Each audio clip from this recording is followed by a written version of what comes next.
Marcus and I had been married for 5 years. I managed all our finances, took care of all household chores, and never complained. This was because 5 years ago, during our honeymoon, he had protected me during a car accident and ended up with a disabled leg. His legs were permanently crippled, unable to stand, and would ache agonizingly every time it rained or snowed. Yet, he always smiled and comforted me. "Grace, don't cry. Love is my painkiller. I'd do it willingly for you." After 5 years, I searched for every specialist, finally giving Marcus a chance at recovery. He said that once he could stand, he would give me the wedding he owed me from 5 years ago. Tears welled up in my eyes, touched, until I found a stack of bone marrow donation reports in a drawer. Donor, Marcus, post-donation side effect, lower limb disability, and the donation date.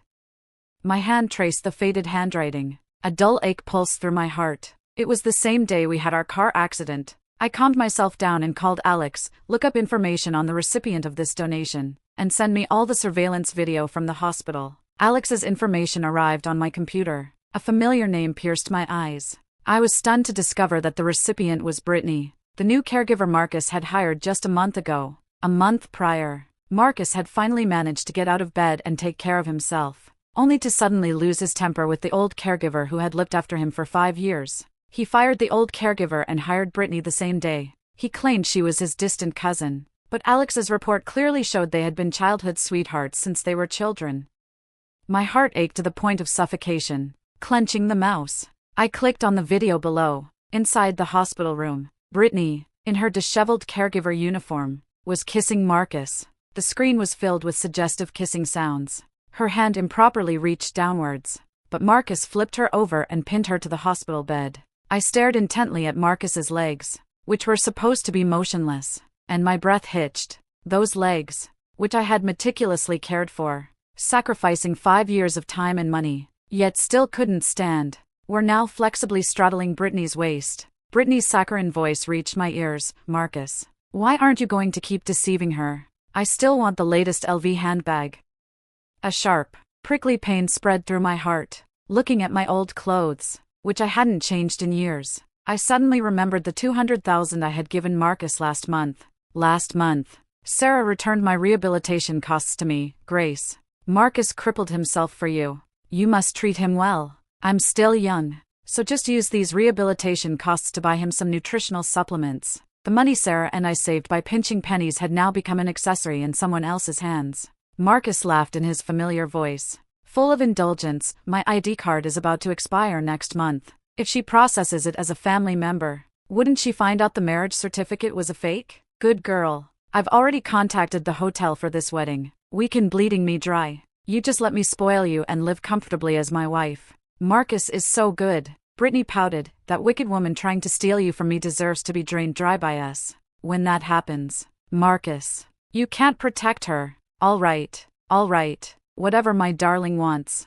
even if she's bleeding me dry. It's her good fortune." More unbearable sounds echoed in the hospital room. I slammed my laptop shut, a chill running through my body. I couldn't listen anymore. I rushed into the bedroom, frantically searched, and pulled out my and Marcus's marriage certificate. The official seal on it was perfectly clear. How could it be fake? But when I hurried to the county's office, clutching that marriage certificate, the staff inspected it thoroughly 3 times, finally shaking their heads at me. "Ms. Grace, this marriage certificate is a fake. The system shows you are unmarried, and the person bound to Mr. Marcus's marriage certificate is named Brittany." A sharp pain surged through my heart, so intense it almost knocked me off my feet. I clutched the fake marriage certificate and let out a low laugh. Tears, at some point, streaming down my face. The person I had protected with all my heart and loved for 5 years was using my guilt and sincerity to bleeding me dry and lavish his lover. My phone suddenly rang. Marcus's voice was as gentle as ever. "Grace, for the wedding 3 days from now, I want Brittany to be our bridesmaid. What do you think? Brittany just wants to experience it.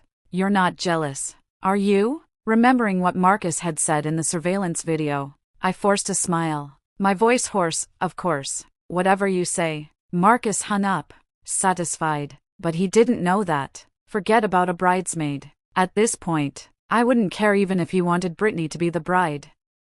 Leaving the county's office, I threw the silver necklace into the ocean, along with the GPS tracker attached to it. It was a birthday gift Marcus had given me a month after the car accident. If it weren't for the surveillance video, I would never have known in this lifetime that the only gift he ever gave me was to monitor my movements. That silver chain was something he had simply bought from a street vendor stall, yet I had cherished it like a treasure for 5 years. Thinking of the pigeon's blood ruby on Brittany's neck in the surveillance video, I felt a wave of absurdity and irony. I drove to Marcus's hospital room. The male nurse, seeing me, hurriedly blocked my path. Ms. Lin, Mr. Shin is asleep. He needs rest right now. Perhaps you could come back tonight.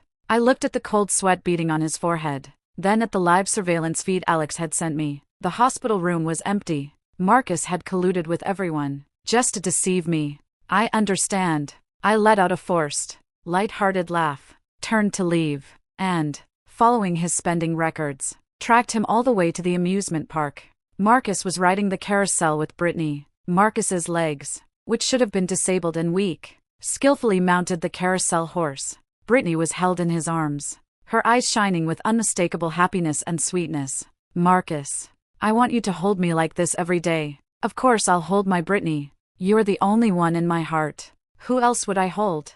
My nails dug into my palms, a sharp pain throbbing in my hands, but it couldn't compare to the ache in my heart. I remembered our honeymoon 5 years ago. Back then, I was filled with joy and chose the biggest amusement park in Lakeview City. He immediately frowned. Grace, isn't an amusement park a bit childish? That's for kids. Besides, tickets cost $200 for one visit, and we're about to get married. He paused. I don't like amusement parks.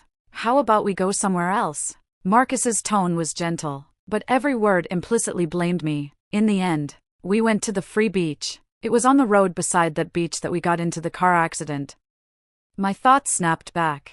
The VIP wristbands on their wrists blared crimson. I let out a self-deprecating laugh. Childish. Waste of money. It was all a lie. Everything was just because he didn't love me. On a sudden impulse, I called him. Marcus glanced at the caller ID and frowned. Brittany asked in a syrupy sweet voice, Marcus, who's calling you? Marcus slipped his phone into his pocket. Just someone unimportant. Let's go. My time today is all for Princess. Marcus's voice was indulgent. Brittany's face broke into a wide smile, and they walked towards the popcorn stand. My eyes welled up with a bitter sting, tears blurring my vision. Someone unimportant felt like a sharp sword piercing my heart. Yet, I stubbornly called again and again. The young man who proposed to me under the peach trees 7 years ago. The young man whose eyes and heart were full of only me when we got engaged 6 years ago. The young man who fearlessly shielded me during the car accident 5 years ago. I couldn't believe that such intense, tangible love could have been fake. I also couldn't believe that he had been deceiving me from beginning to end. I wasn't nearly as strong as I thought. Hot tears dripped onto my hand, and I whispered softly, answer the phone. Please answer the phone. Even if you just give me an explanation, I'd be willing to believe you.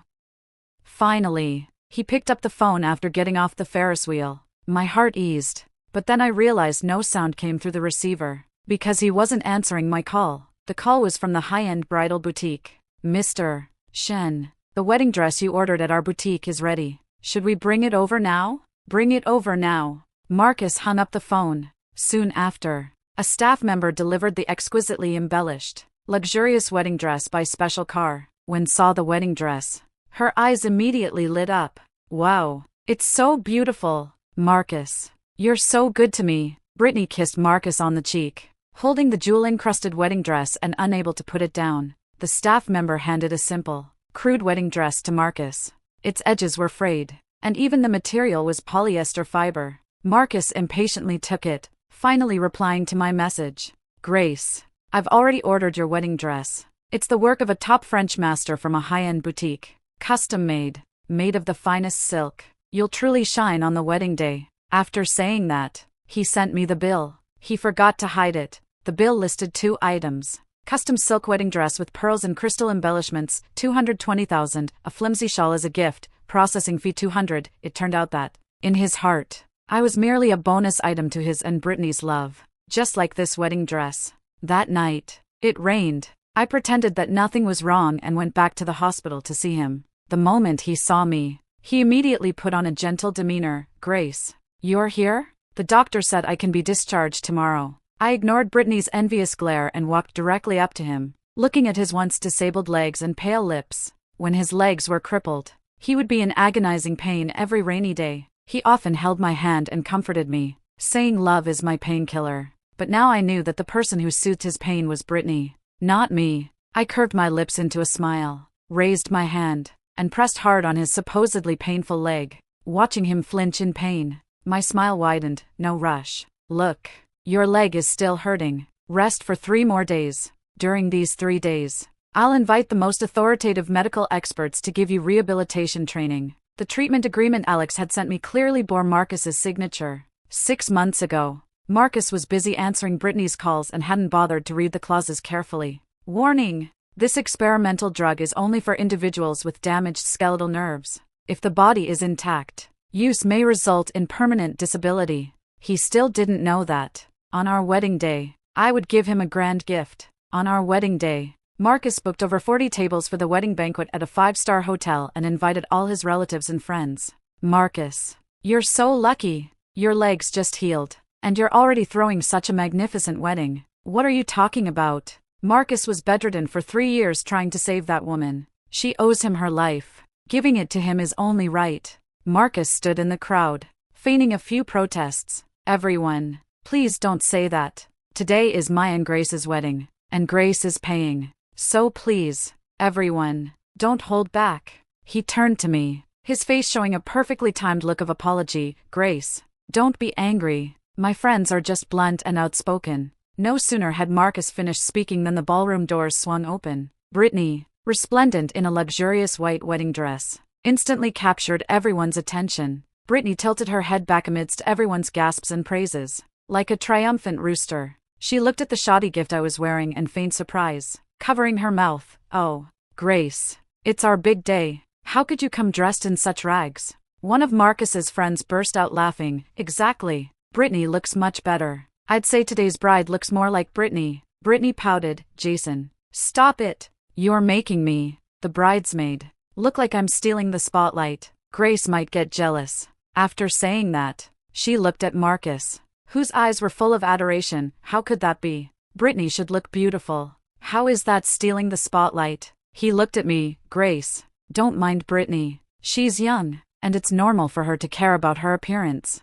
I watched them calmly, then suddenly let out a cold laugh. What if I say I do mind? That dress she's wearing, you bought it for her, didn't you? With my money? Marcus, being so arrogant for someone who lives off me. Are you choosing her or me? Perhaps they hadn't expected me to be so direct. Everyone present instantly fell silent. Brittany's eyes immediately welled up. I knew she wouldn't be happy. I should just leave. Marcus quickly blocked Brittany's path. Brittany, you're not allowed to leave. If you go, I'm canceling this wedding. He looked at me and shouted angrily. Grace, you're going too far. Brittany's clothes were paid for with the money she earned as my caregiver. Apologize to her right now. I looked at them coldly, saying nothing. The young man who frantically pulled me from the burning car during the explosion, the young man who vowed to protect me forever in front of the pastor, now stood against me. Well, our marriage, from beginning to end, had been a sham. Brittany innocently fiddled with her fingers.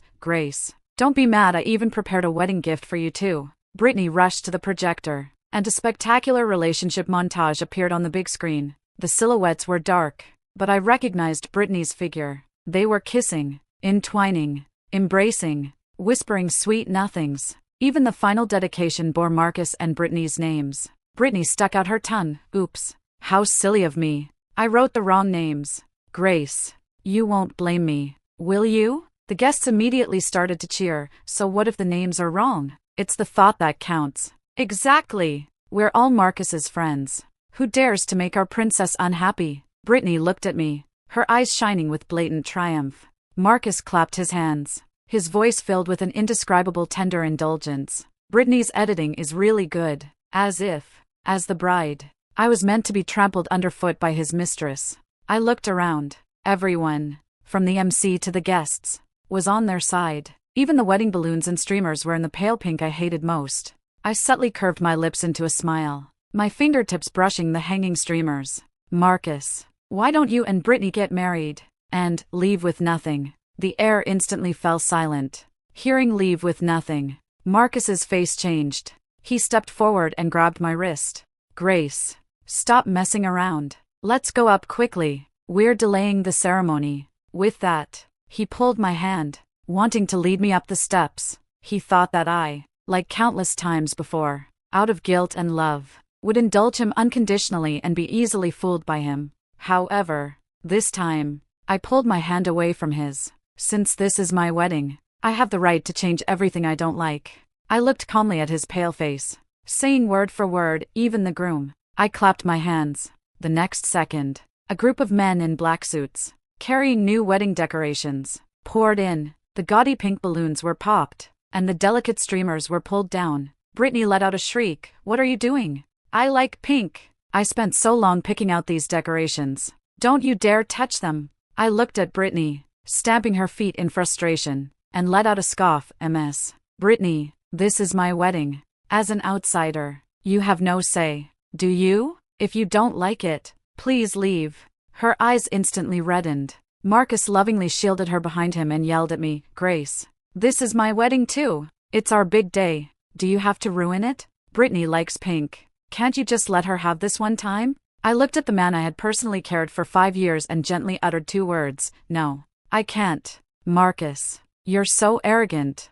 Who said you're the groom today? What did you say?" Marcus's face instantly turned ashen. An elegant melody began to play. Musicians, holding gleaming golden instruments, walked into the wedding hall. The men in black suits systematically redecorated the hall. They stepped aside, and a distinguished figure emerged from the crowd. Ethan, in a perfectly tailored white suit, subtly glanced at me. Seeing that I was unharmed, he let out a sigh of relief and gently took my arm. When he looked at Marcus, his eyes held a sneer. His gaze at Marcus and Brittany was as if he were looking at trash. "I'm sorry, Mr. Shen, but the groom marrying Grace today is me. Please take all your guests and get out of here." No sooner had he spoken than the scene instantly erupted into chaos. "Marcus, didn't you say you were treating us to a banquet?" "Exactly. I traveled by train all day to get here, and I haven't even eaten yet. Are you kicking us out?" Marcus's face turned ashen. "Grace, even if you're mad at me, you wouldn't just pull some random actor off the street to spite me,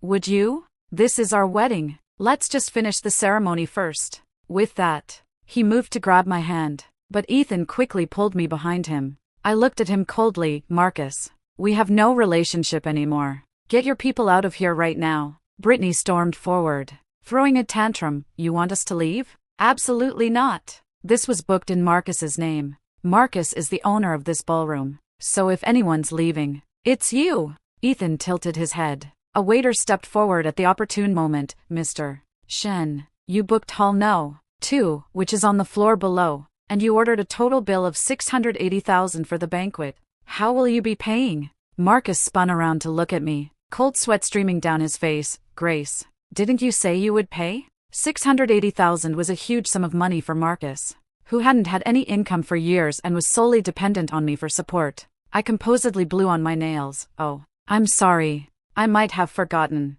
Please go ahead and pay the bill." I broke my leg saving you and was bedridden for 5 years. Where would I get that kind of money?" "That's not my concern. Your name is on the reservation. Anyway, besides, how was I supposed to know you planned to squander my money like this?" I looked at his embarrassed state and couldn't help but sneer inwardly. He had deliberately changed the reservation to his own name so he could collude with the hotel staff to siphon off my money. Now he was reaping what he sowed. Marcus softened his voice and pleaded with me. "But we're married. Isn't your money my money?" "Grace, I was wrong.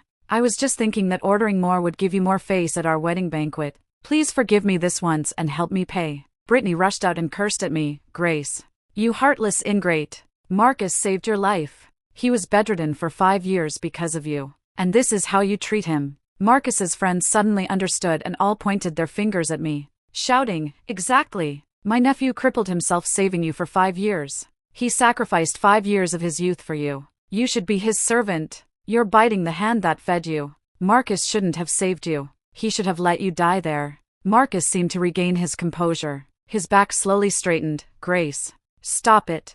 I was wrong before. Let's just get married quickly." Ethan frowned, about to react, but I pressed his hand and pulled out a life insurance policy from my pocket. "Marcus, have you been acting for so long that you've forgotten yourself? Our marriage certificate was a fake. Your leg was crippled because of Brittany. Even that car accident all those years ago was deliberately planned by you too. My gaze drifted, and I saw one of Marcus's friends in the corner. I'd never forget his face. He was the one who, 5 years ago, in the out-of-control car, had suddenly swerved towards me with a canister of gasoline. What? Marrying me, so I can accuse you of bigamy? Marcus's face instantly turned ashen. Grace, what are you talking about? I don't understand. I let out a soft laugh and threw the insurance policy in front of him. 5 years ago, you bought a life insurance policy for me, and you were the beneficiary. You actually wanted me to die in that car accident, didn't you? But was diagnosed with leukemia,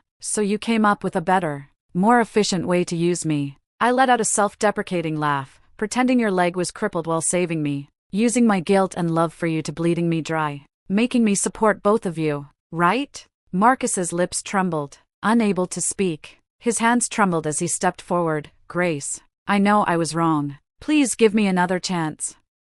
I did have genuine feelings for you too.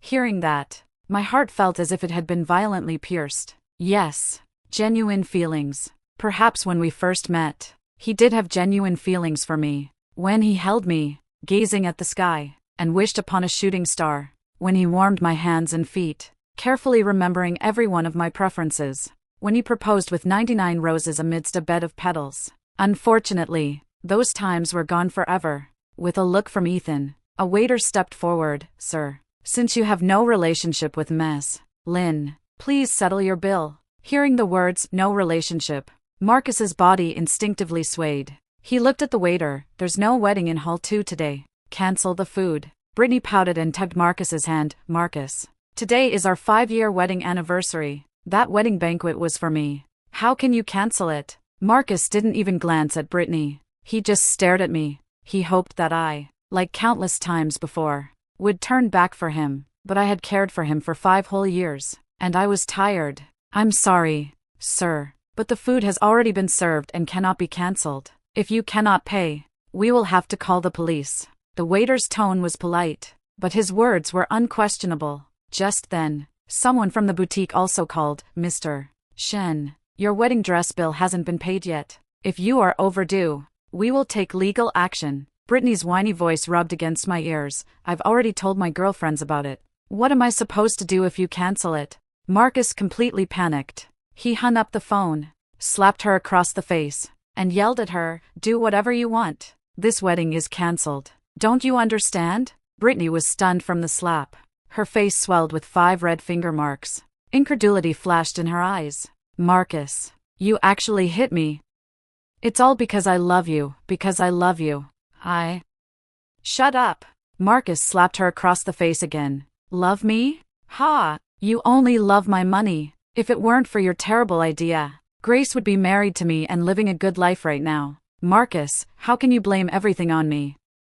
Brittany cried inconsolably, but he didn't even spare her another glance. These 2 leeches, who had fed off me, had finally turned against each other. After yelling at Brittany, he turned and yelled at the waiter again. These dishes aren't worth that much money at all. 50 split. The listed price for these dishes was only 120,000. You're overcharging. No sooner had he spoken than Marcus realized what he had said and broke out in a cold sweat. His eyes darted around. Ethan let out a cold laugh and stepped forward. Looking for the manager who helped you swindle Grace out of her money? I'm sorry. This hotel is an asset of the GU. That manager has already been fired by GU and will be prosecuted by them for embezzlement and dereliction of duty. Mr. Shen, you personally signed the bill. You'll have to pay this bill yourselves. Guards, clear the room. No sooner had he spoken than the men in black suits moved swiftly, escorting out Marcus's guests one by one. As was dragged away, his eyes remained fixed on me. Brittany's eyes were filled with resentment and jealousy.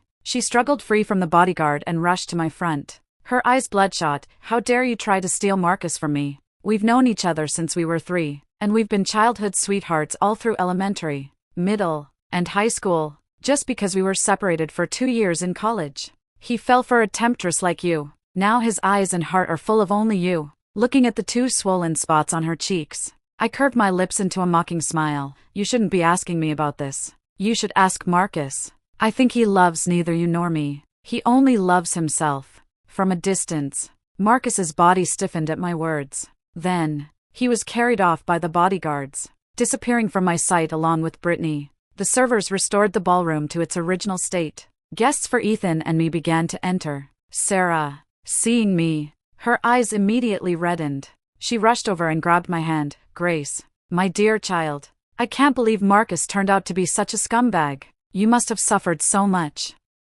Sarah's complexion looked much better than during our last video call. Since realizing Marcus's true nature, I had spared no expense to send Sarah to a rehabilitation facility. Sarah had undergone cardiovascular surgery a few years ago, and her recovery had been slow. Yet, she was always thinking of Marcus, even secretly slipping back the rehabilitation costs I gave her, asking me to buy him some nutritional supplements. Recalling the days I was deceived, I gently shook my head. It's all in the past. From now on, I would never mistreat her for anyone else again. Oh, right, Sarah, this is Ethan. We met a year ago while discussing a collaboration. Ethan nodded at my mother. Mother, don't worry, I will definitely take good care of Grace. His lips curved into a smile. Our fake marriage actually made it easier for us to truly get married. We don't even need divorce papers. Do you think this is a blessing in disguise? He made me laugh, and I lightly tapped his arm. Stop teasing. He brushed my reddened earlobe,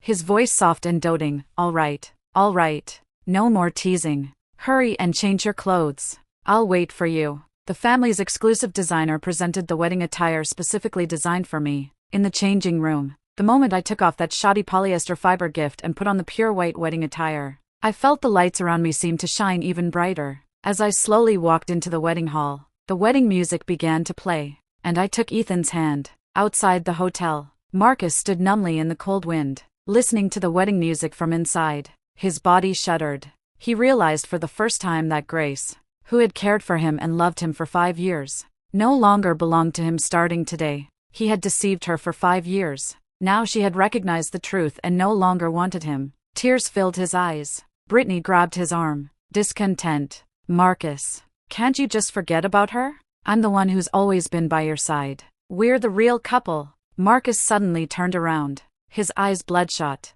Brittany flinched, but Marcus didn't hit her again. He just said in a hoarse voice, married? Always by my side? Then where were you during those years I was disabled below the waist after donating bone marrow for you? Why did you only come back to me after I recovered? Her face turned pale at the question. She opened her mouth, about to retort, but was yelled back by Marcus. I don't want to hear it. He pushed her away like a madman. Get out. Get out of here. Grace was the one who cared for me for these 5 years. I must have been blind to conspire with you to harm her. After driving Brittany away, Marcus stood in the cold wind again. Regret, carried by the icy wind, consumed his heart inch by inch. He had never felt such a strong urge to go back 5 years and slap himself hard. He had clearly forgotten Brittany back then, and he and Grace were already on their honeymoon.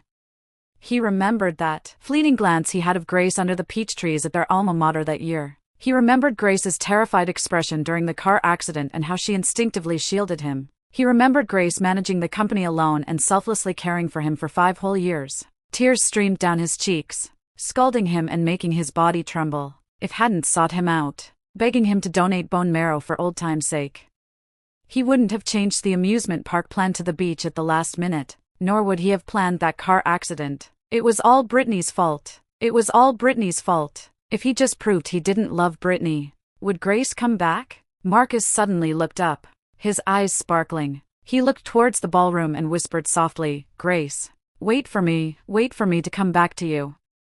A month later, Marcus knelt before me, holding divorce papers. His clothes were stained with mud, his hair disheveled, his face unshaven, and dark circles ringed his eyes. His hands trembling, he clutched the divorce papers and blocked my path. Grace.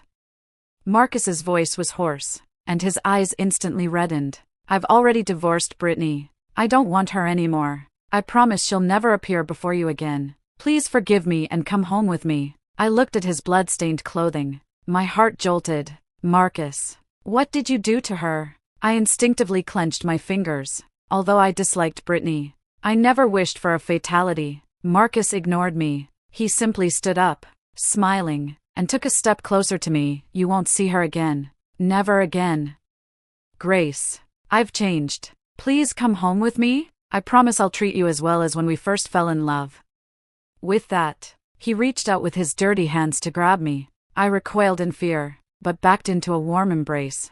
Ethan kicked Marcus, sending him flying 3 meters. The men in black suits closed in, instantly controlling the situation.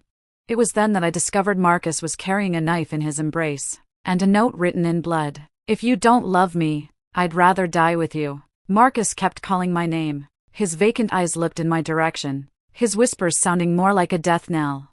He clutched the crumpled clothes over his chest tightly, his expression contorted. "Grace, I'm in so much pain. I really am. Please, just hold me, okay? Love can heal pain. If you hold me, I won't hurt anymore. Love can heal pain." The last time I heard that, I was in a hospital room, but back then, he was holding me, yet calling out Brittany's name. Now he had Brittany, but he wanted me again. Ethan's brows furrowed instantly as he turned to Alex. "He's not mentally stable. Call the police." 15 minutes later, the police took Marcus away. Ethan pulled me into his arms, patting my back soothingly. "You're not shaken, are you?" My face was pale. I shook my head gently. "No, I'm fine. I just didn't expect him to be so unhinged." Then again, thinking about Marcus, who faked his disability after a car accident 5 years ago. Maybe he'd been this crazy all along, and I just never knew. 3 days later, the search and rescue team found Brittany at the bottom of the cliff.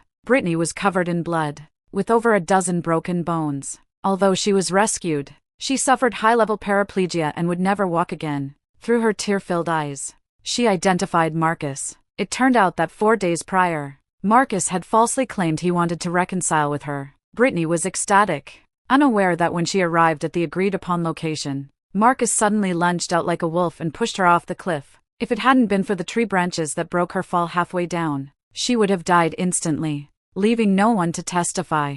On the day Marcus was sentenced, I attended as a witness. Ultimately, he was convicted of attempted murder and sentenced to a 14-year prison sentence. As he passed me, his eyes were bloodshot, and his voice was frantic. "Grace, wait for me to get out. When I'm out, I'll come for you again." His voice, like a haunting specter, sent shivers down my spine. I just watched him silently, because I knew he would never have another chance. In the second month of Marcus's imprisonment, his legs gradually stiffened. It was a side effect of the experimental drug used to treat leg nerves. Back then, to cure Marcus's legs, I spent a fortune searching everywhere for specialists and experimental drugs. However, this experimental drug was still in the trial phase, intended only for disabled individuals. If a healthy person used it, it would have the opposite effect, leading to permanent paralysis. But at that time, Marcus's leg injury had already healed. He continued to lie in the hospital room merely to keep me financially supporting him. In less than a month, Marcus was completely crippled. I heard he went mad in prison, banging his head against the wall, constantly muttering my name. But none of that mattered to me anymore, because I had found my own light. I sat on the sofa, turned off the news report about Marcus, and looked at Ethan, who was busy in the kitchen wearing an apron for me. He noticed my gaze, turning to look back at me. In that moment, time seemed to stand still, and the future stretched out, boundless. Thank you for watching this video. If you have any thoughts about this story, feel free to share them in the comments section. Here is Roses and Love, sharing stories about marriage and women every day. See you tomorrow.